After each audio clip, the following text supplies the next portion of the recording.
عروستنا الجميلة اللي داخلة حياة زوجية جديدة.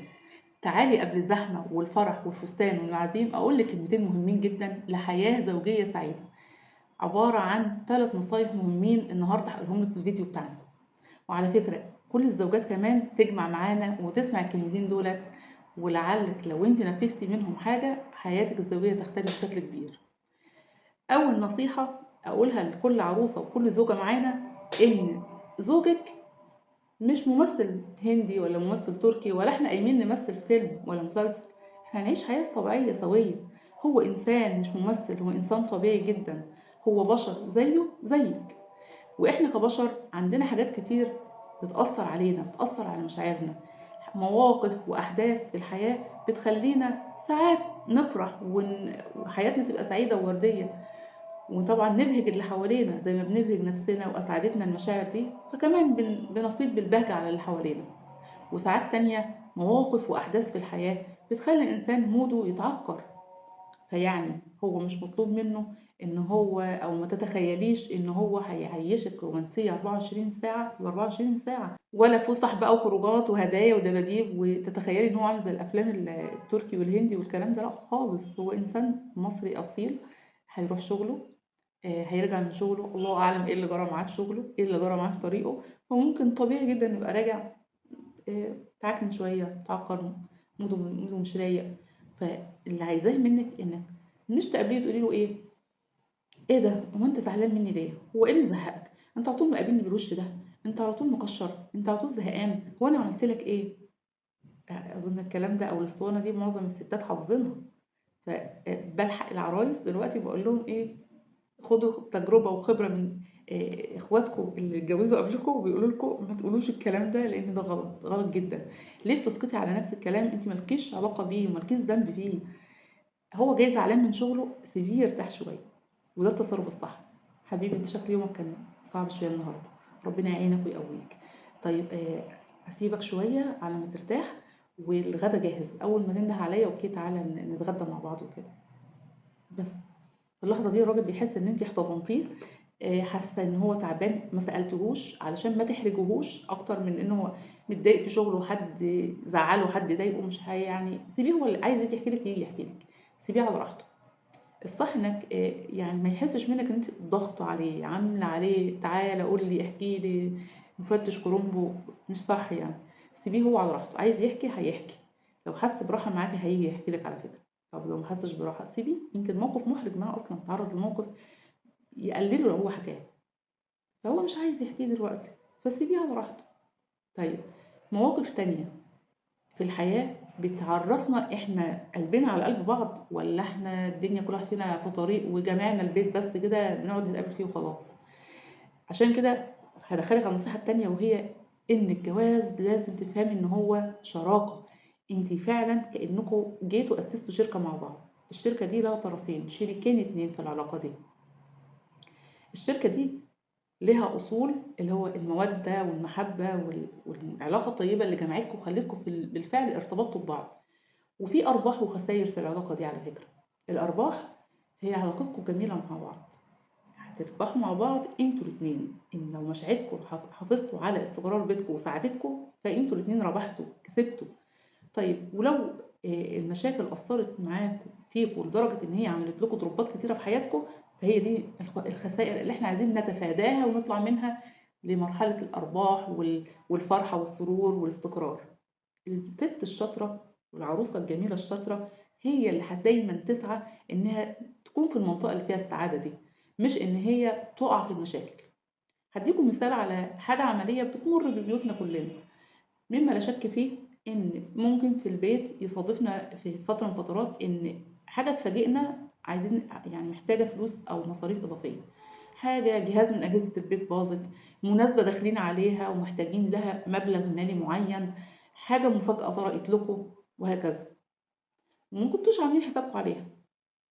الشريكة الجدعة الحلوة اللي حاسة بجوزها ومسؤوليته، وشايفة ان هو طاقته وامكانياته كلها في البيت معاكي، مش مستخسر فيكي حاجة وكل حاجة، فانت تحسسيه ان انت حاسة بيه عن طريق ان انت تقولي له بص يا حبيبي احنا ممكن نعمل، تعال نفكر مع بعض نعمل ايه الشهر ده، وممكن نأجل ايه الشهر الجاي، نرتب امورنا مع بعض كده، بحيث ان احنا نتفادى الموقف اللي احنا فيه. لكن مش التانية بقى اللي تقول له ايه، انا مالي، دي مسؤوليتك انت، هات لنا الفلوس اللي احنا محتاجينها، ده انا كمان عايزه وعايزه وعايزه. يعني الحياه مش كده، الحياه مش كده. الحياه مش انك تحملي طرف كل حاجه، وان انت تبقي شايله ايدك من كل حاجه وانك مش حاسه بالانسان ده. الحياه تعاون ورحمه ما بيننا وبين بعض. مش هقول لك انا فاهمه كويس، عارفه كويس، كلنا عارفين ان الراجل قوام، وقوامته جايه من انفاقه وصرفه على بيته. لكن ما تجيش انت تقولي له ما هو عارف، الراجل عارف اصلا دي مسؤوليته، وان المفروض هو اللي يصرف، وان هو اللي يجيب، وان هو اللي يدفع، وان هو ماشي تمام، والراجل فاهم والله. بس ما تضغطيهوش نفسيا، خاصة لو انت عارفة ان هو الراجل عامل اللي عليه كله. تمام، اتفقنا يا ست الكل ان انت بتحاولي تهدي على جوزك في والحاجة الضرورية بس اللي احنا مثلا بنجيبها. الحاجات اللي ممكن نستغنى عنها ما نستغنى عنها، ايه المشكلة؟ يعني الحياة انتوا شايفين هي عاملة ازاي عن كل الناس، والطبيعي ان احنا نكون رفيقين ببعض. نقطة تالتة مهمة قوي قوي بقى في الكتالوج بتاعنا النهاردة، وهي حماتك، ست الكل. ست الكل المفروض ان الإنسانة دي هي اللي ربنا رزقك عن طريقها بزوجك ده. هي اللي ربته وكبرته وعلمته وخلته راجل جه يتقدم لك وفتح البيت وأدى زوجك وأولادك. فالطبيعي ان انت ما تاخديهاش ند ليكي، انت واخداها ند ليكي ليه؟ لو راح زارها انت بتزورها ليه؟ لو اداها فلوس اضافيه انت بتديها ليه؟ بيتك اهم، بيتك اولى. لا ده انت، هي يعني الرسول صلى الله عليه وسلم بيقول انت ومالك لابيك، يعني لاهلك، يعني لوالده ولوالدته، حتى اخواته. ايه المشكله لو حد من اخواته محتاج حاجه وهو في قدر استطاعته ان هو يساعد، ما يساعد ويساهم؟ ايه المشكله؟ امه وابوه، معلش هم دول اول الناس، دول اهله، دول اهله.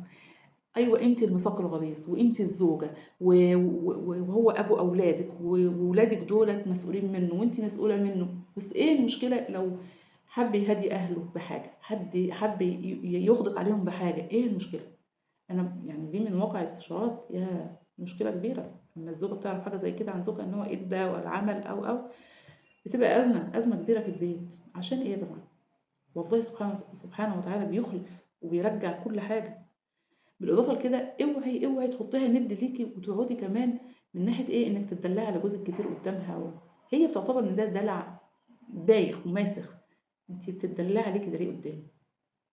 عبارات الدلع بقى خليها في بيتك، خليها ما بينك وما بين زوجك. مش محتاجين احنا كل الناس تطلع على ان انتي بتدلعي جوزك وتقولي له وهو بيقول لك لا احنا مش اجانب على فكره، احنا عندنا عادات كمان وتقاليد بناخد بالنا منها ان احنا ما نتجاوزش فيها قدام اي حد. حاجة كمان، لما تحصل خلافات بينك وبين زوجك، ولو خلاف بسيط خلاف كبير، ما تدخليش حماتك فيه. ما تخليش حماتك طرف معاكي في حل المشاكل مع جوزك. يا طنط الحقيني عمل كذا وقال كذا ومش عارفه رايه كذا ومش عايز نعمل كذا، مش عايز نروح الحته الفلانيه. تعالي يا طنط قولي له، يا طنط اعملي. انت ليه دخلتي، يعني ليه بتقحمي حماتك معاكي في حياتك الزوجيه؟ جت الست بعد كده حلت لك المشكله، خدي بالك انت عارفه انت بتشتكي لها الاول من مين؟ بتشتكي لها من ابنها، يعني الحتة الجوانية منها. يعني ما ينفعش خالص تيجي تشتكي للشخصية دي من الشخصية دي اللي هو حتة منها أصلا. ما ينفعش. حتى لو حلت لك المشكلة ووقفت جنبك وكان يا ستي معاكي حق، بس عارفة هي قررت نفسها إيه؟ ده عارفة ممكن في خيالها تعد عليكي الحاجات الجميلة اللي هو عاملها. طب ليه أنت واقفة له على الغلطة دي؟ ده جايب لها، ده مفسحها، ده جايب لها هدية كذا، ده عامل لها كذا. يعني جت على كده وزعلانة منه بتشتكي؟ أمال لو حاجة كبيرة كانت هتعمل إيه؟ ممكن يجي في ظنها كده وتفكرها كده. طب ليه انت توصلي المرحلة بينك وبين حماتك وجوزك للمرحلة دي؟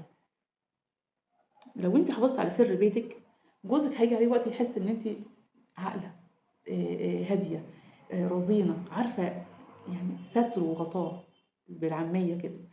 فمعنى كده ان هو مشاعره ليكي هتكبر فوق ما تتخيلي، احترامه ليكي هيكبر فوق ما تتخيلي. فالطبيعي ان انت حصلت مشكلة صغيرة كبيرة هي جوه البيت، ان احنا مش عايزين نطلع بره اسرارنا، لا هنقعد يعني نتدلع على بعض قدام الناس، ولا عايزين نشكي ونحكي مشاكلنا قدام الناس. نلم الدنيا كده ونخلينا عاديين قدام كل الناس. احنا عايزين نكون ناس عادية خالص بسيطة، مشاعرنا واستقرارنا في بيتنا هيبان قدام الناس. مش لازم ان انا اتدلع واعمل اللي انا بعمله ده قدام الناس، قدام حماتي، قدام الغرباء عني، عشان الناس يقولوا ايه، الله ده عايشين حياه سعيده.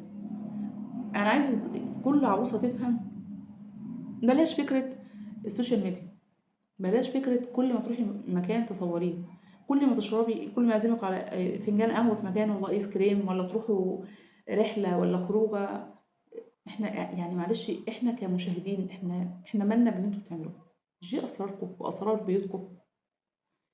التصوير اللي عمال على بطال، الاخبار اللي عمال على بطال، كل ده عشان ايه؟ بتعرفي كل الدنيا ان انت سعيده، بتكوني سعيده في حياتك مع نفسك.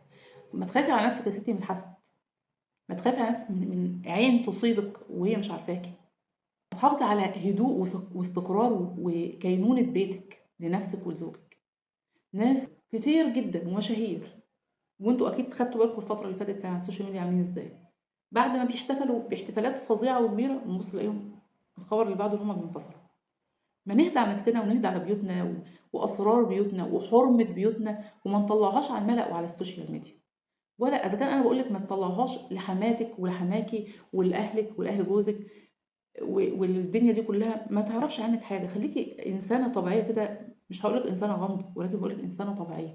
الانسان الطبيعي مش فاتح كده حياته كتاب مفتوح لكل الدنيا وكل الناس تقرا فيها، لا.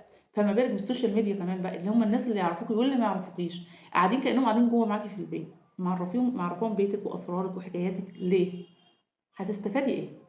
والله ولا اي حاجه، غير ان الناس خلاص بقت عامله معاكي فوكس، قاعدين بيفتحوا الموبايلات بتاعتهم كل يوم الصبح، يفتحوا الحساب بتاعك عشان يشوفوا ها ايه الجديد، عملوا ايه، راحوا فين، جاب لها ايه، يا ترى جاب لها ايه بقى. فاكرين الخاتم اللي مش عارفه الماظ اللي جابه لها، شايفين العربيه اللي جابها لها، شايفين الرحله اللي طلعوا فيها، ده اولادهم مش عارفه ايه ده. حبيبتي ايه بقى كميه الاستفاده اللي انت استفدتيها؟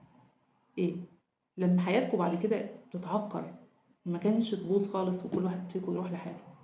دي أهم نصايح اللي حبيت أكلمك فيها النهاردة، كبداية حياة جديدة بتفتحيها مع زوجك، تفتحيها بالود. ما تتخيليش إن هو مسلسل أنت قايمة تعيشي فيه حياة رومانسية 24 ساعة. حياة متنوعة ومختلفة في المشاعر وفي الأحداث. حماتك ست الكل تاخدي بالك منها كويس جدا. بيتك بالشراكة وبالحب والمودة بينك وبين زوجك، الحياة هتمشي وهتبقى جميلة وسلسة ولطيفة. بحنيتك وباحتوائك وطبطبتك وقت ضيقه. الحاجات دي كلها هتفرق كتير جدا جدا في حياتك الزوجية. إن شاء الله تابعينا الفترة الجاية، هنقدم نصايح ومن الاستشارات ومن خبرتنا العملية في مجال الاستشارات الزوجية.